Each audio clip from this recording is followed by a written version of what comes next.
So there's a bulboventricular ridge that is separating internally the bulbous cordis from the primitive ventricle.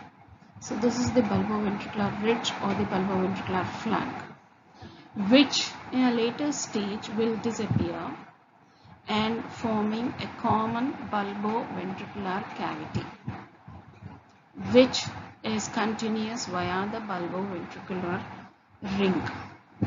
So the primitive atrium is now lying dorsally and on to the left of the common bulboventricular cavity.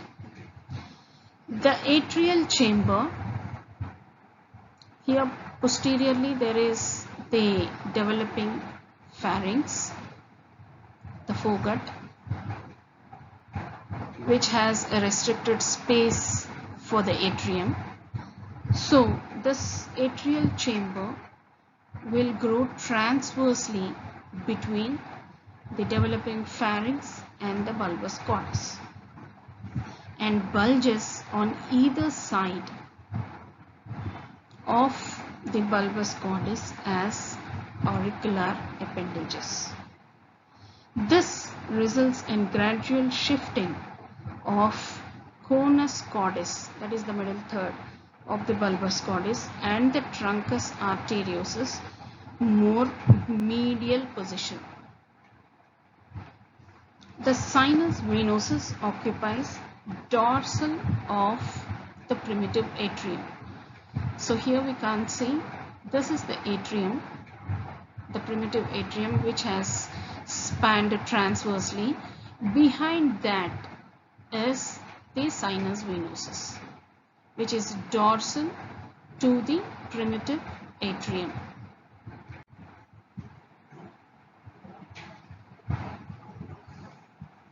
So here this is the primitive ventricle, this is the bulbous cordis, this is the conus cordis, truncus arteriosus.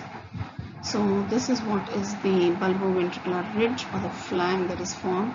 Later it disappears to form a common bulboventricular cavity, and as the primitive atrium goes dorsally and to the left and grows transversely, so it is flanked on either side as appendicular appendages on either side of the bulbous cordis. So here you can see. So this is what is the bulbous cordis, primitive ventricle. So this is the bulboventricular loop. This is the bulboventricular sulcus.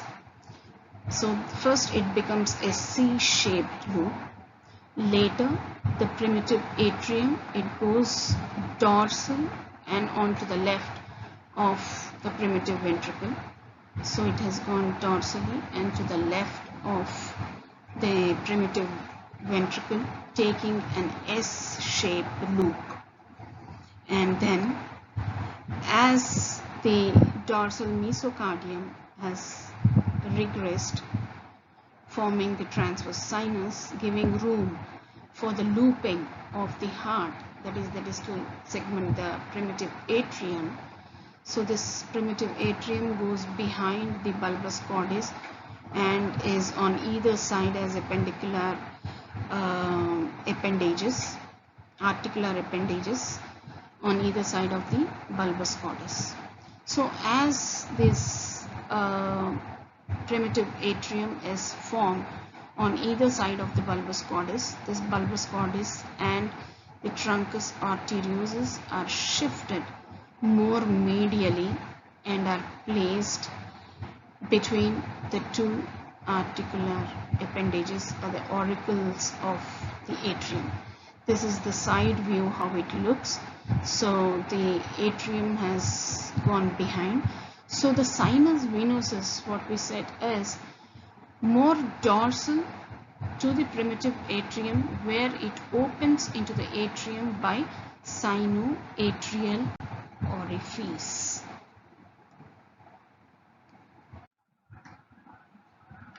So the end result of cardiac looping is to bring the four presumptive chambers of the future heart into their correct positions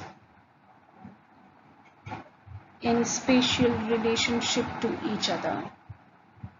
The remainder of the heart development consists mostly of remodeling of these chambers, developing the appropriate septa, that is between the atria, between the ventricle, between the atria and the ventricle, and the valves between them, and forming epicardium, coronary vasculature, cardiac innervation and conducting system.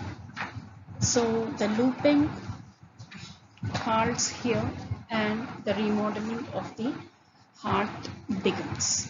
So if the looping doesn't take place in its normal way, normally the bulbous cordus will move downwards, forwards and to the right, and then the primitive ventricle will be moved on to the left, forming a bulboventricular loop on to the right side. So if the bulbous cordus moves downwards, forwards and to the left, and the bulboventricular loop forms to the left, the heart, the apex, the ventricle will move to the right. So normally the apex of the heart is seen on the left side of the thoracic cage, the midline. So most of the heart is onto the left side. Whereas when the looping reverses, then the apex of the heart is seen on the right side. The most of the heart is seen on the right side, which is called as dextrocardia. And there's a condition where many of the other organs also can change reverse their positions, like liver being on right side can be on the left side, spleen being on left side along with the stomach will be on the right side, like that. So that is called as situs inversus. So this dextrocardia can be associated with situs inversus, or plain dextrocardia itself can be seen, which will be functioning as normally as a normal heart. So this is what is electromyographic figures, the two endothelial heart tubes. They fuse to form one tube, and the looping is done onto the right side. This is the bulboventricular loop, and the ventricle goes on to the left side. The atria will go on to the dorsal and to the left, and then it bulges on either side of the bulbous cordus as articular appendages. These ones, they form as auricles, and behind this dorsal to the primitive atrium will be the developing sinus venous. So now coming to the sinus venosus. So the formation and development of the sinus venosus will be carried from 5th week to 10th week onwards, where the embryo will be approximately about 5 mm to 60 mm stage, the end of the somite stage. So this is the developing primitive atrium, behind which is the sinus venosus. So the sinus venosus, as said, has two horns, the right and the left, and the common cardinal vein, the duct of Cuvier, and the umbilical and the vitelline veins will be draining on to the right and left side of these horns of the sinus venosus. So in 4th week, it consists of a transverse portion of the right and left horns of the sinus venosus. Like the atria, even the sinus venosus assumes a fusiform horizontal transverse position where it develops, and there are few regressions that happen with the veins that are draining into the sinus venosus, and we will see what they are. in this aspect of the development of sinus venosus. So here, by formation of bulboventricular loop, the sinus venosus comes dorsal to the primitive atrium. This is the atrium. So the sinus venosus will come dorsal to the developing primitive atrium, and this attains a fusiform structure and grows in transverse direction. So the sinus venosus presents the right and the left horns, the roof and the floor. So each horn receives corresponding common cardinal vein, that is the duct of Cuvier. This one here you can see the duct of Cuvier, or the common cardinal vein, which will convey the blood respectively from cephalic and caudal parts of the body wall by anterior and posterior cardinal veins. So the anterior and the posterior cardinal vein will join to form a common cardinal vein and is drained into each of the horns, the right and the left.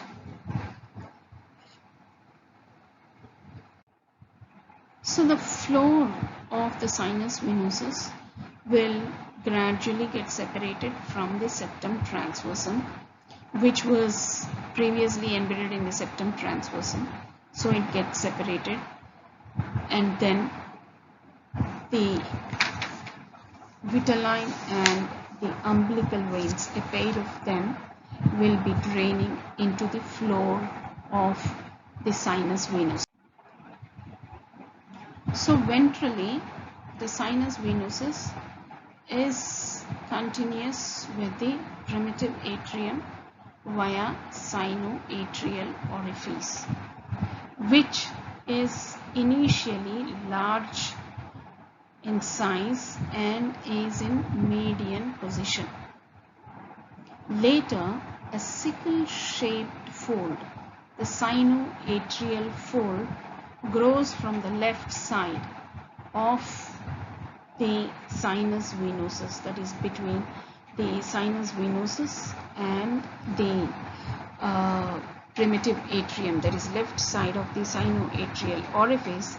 A sickle-shaped fold, the sinoatrial fold, this reduces the size of the sinoatrial orifice and shifts the orifice more onto the right side of the dorsal wall of the primitive atrium. This sinoatrial opening is initially guarded by two valves, the right venous valve and the left venous valve, which project interior into the atrium. So here diagrammatically you can see this is the sinoatrial orifice, which is large enough and is in the median position. With the development of the sinoatrial fold, the orifice is shifted more onto the right side, which takes an oval shape, which is more on to the right half of the right atrium. So the entire blood from the sinus venosus is poured into the right half of the primitive atrium, and altogether there are 6 veins, 3 on one side, that is on the right side, and 3 on the left side, 1 somatic and 2 visceral veins. They open into the sinus venosus. As we said, there is degeneration of all few of these veins, which will alter the interior of the sinus venosus greatly. So once the liver appears in the septum transversum, so the septum transversum also gives rise to the liver. So because this is the septum transversum through which these umbilical and visceral veins, the vitelline veins, are drained into the floor of the sinus venosus. So once the liver is developed within the septum transversum, then the right and left umbilical veins and the left vitelline vein will regress. The suprahepatic part. So the suprahepatic part of these vessels, the right and left umbilical vein and the left vitelline vein, will disappear. Only the suprahepatic part of the right vitelline vein persists as common hepatic vein, which forms the terminal part of the inferior vena cava. Subsequently, during this process has been happening, there is an oblique communication that develops above the developing heart between the two anterior cardinal veins, the right and left anterior cardinal veins. There's an oblique cross-sectional communication that happens.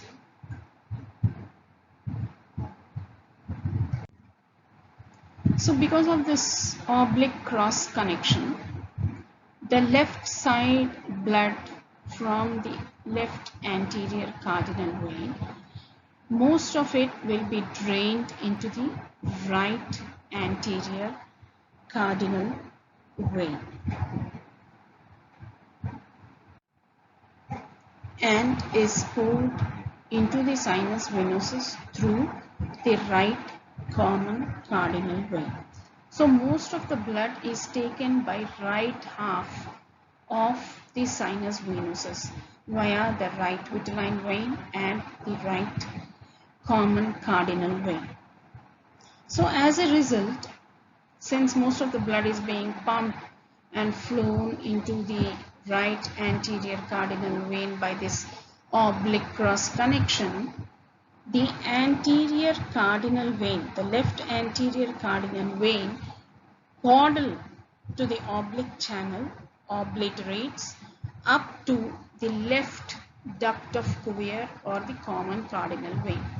So this part of the left anterior cardinal vein, caudal to the oblique connection, will get obliterated and forms a fibrous thread within the pericardial fold, forming the ligament of left vena cava, which is also called as fold of Marshall.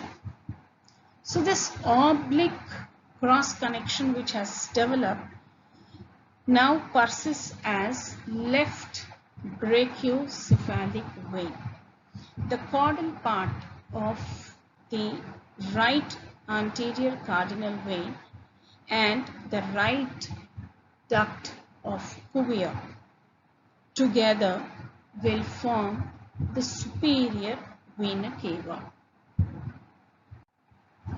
While this process is happening, simultaneously, the left posterior cardinal vein also obliterates completely, and the right posterior cardinal vein obliterates, leaving the cephalic part of the posterior right cardinal vein, which persists as arch of azygos.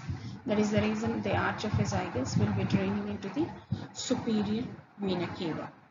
Thus, the entire blood from the cephalic and the caudal parts of the body is received by right half of the sinus venosus only,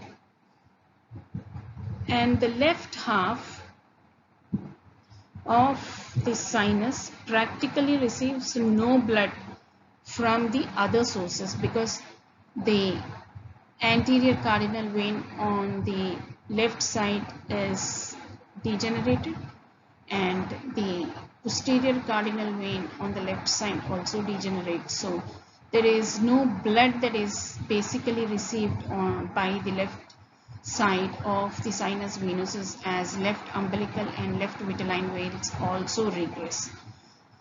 Being only the right vitelline vein that is carrying blood from the caudal part is drained into the right side, and the left part of the blood from the left anterior cardinal vein is also drained via the oblique cross connection, which later becomes the left brachiocephalic vein, is drained into the right anterior cardinal vein, and then via the right common cardinal vein or the right duct of Cuvier is drained into the right horn of the sinus venosus.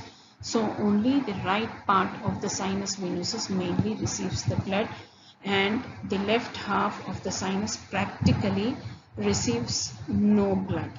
So due to this discrepancy of the workload that is done by the right horn of the sinus venosus, the right horn of the sinus venosus enlarges enormously and later incorporates to form into the posterior smooth part of the right atrium as sinus venerum.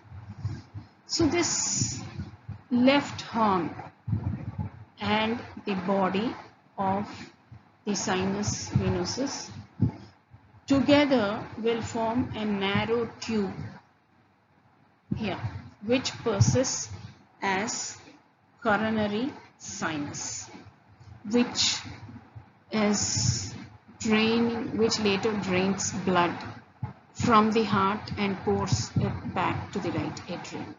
So whole of this yellow thing, whatever you are seeing here in the diagram, is the right part of the sinus venosus, because the right half of the sinus venosus is receiving almost all the blood from cranial and caudal regions of the embryo. So the left part of the body and the left horn of the sinus venosus will get compressed and form into a tubular structure. As there is no workload on the left side, as it doesn't receive any blood, it becomes a small tubular structure which forms the coronary venous sinus. And the left duct of Cuvier, that is the left common cardinal vein, this is the left common cardinal vein, which is left after the regression of anterior and posterior cardinal veins. So this left common cardinal vein or the left duct of Cuvier will persist as the oblique vein of left atrium, which is the smallest tributary to the coronary sinus. The formation of sinoatrial fold separates the coronary sinus from the left atrium. We will see how. So as we said, the right side of the sinus venosus will get incorporated into the right part of the primitive atrium, forming the smooth part of the primitive right atrium, which is called as sinus venerum, and the rough part is developed from the primitive atrium. And this is the opening of the sinus venosus, where above it has the superior vena cava opening, then it has the inferior vena cava orifice, which is nothing but the persistence of the suprahepatic part of the right vitelline vein, and this is the coronary sinus opening, which is nothing but the left horn of the sinus venosus, which transforms into the coronary sinus, which opens into the sinus venosus. So whole of that sinus venosus is now incorporated into the right atrium which forms the smooth part. So all these three openings will be opening into the right atrium. So this is what is the opening of the sinus venosus primarily, and where the sinus venosus will get absorbed into the walls of the developing right atrium, forming the smooth part which is called as sinus venerum, so that the superior vena cava opening, inferior vena cava opening, and the coronary sinus opening, all these openings will be opening into the right atrium. So this is how which was in the median plane, the sinoatrial opening will be shifted on to the right side because of the formation of sinoatrial fold on the left side, and as the left part of the sinus venosus doesn't receive any blood, this right part of the sinus venosus grows enormously and is incorporated into the developing right atrium. So the left horn, it persists as the coronary sinus, and the left common cardinal vein persists as the oblique vein of the left atrium. And because of this sinoatrial fold, the coronary sinus is separated from the left atrium. So that's how the coronary sinus is lodged below, inferior to the left atrium, and this is the oblique vein of the left atrium and is near draining into the right atrium over here. This is the superior vena cava, inferior vena cava, and this is the opening of the coronary sinus into the right atrium. So this is another diagrammatic representation where this is what is the sinus venosus, which has been absorbed, and this sinus venosus has two valves, the right venous valve and the left venous valve. So the whole of this is the right venous valve. The right venous valve will form the valves for the inferior vena cava and the valve for the coronary sinus, interrupted by the superior and inferior limbic bands, and the left venous valve will get incorporated during the formation of interatrial septum. So this is how the presentation of the sinus venosus is seen during development, where it takes a fusiform appearance dorsal to the developing primordial atrium, draining the common cardinal vein, umbilical and the vitelline veins, and after the regression of all other veins and persistence of only the right vitelline vein, the suprahepatic part of the right vitelline vein, which forms the common hepatic vein, or the inferior vena cava, which drains into the right atrium, and then this forms the arch of azygos, and this right horn and right part of the sinus venosus will get incorporated into the right atrium, forming the smooth part of the right atrium. Simultaneously, the openings of the superior vena cava, inferior vena cava and the coronary sinus also will be opened into the right atrium because of the absorption of the right half of the coronary sinus into the right atrium as a part of the right atrium, which is sinus venerum. So this left horn persists as coronary sinus, and the left common cardinal vein persists as oblique vein of left atrium. So this is what is the oblique vein of left atrium. and above that is the ligament of Marshall or ligament of the left vena cava. If suppose there is no oblique channel that has developed above the heart and there is draining of blood even into the left part of the sinus venosus, that is the left anterior cardinal vein, if it persists, there can be double superior vena cava. So there can be a right superior vena cava and there can be a left superior vena cava. That is because of the persistence of the left anterior cardinal vein.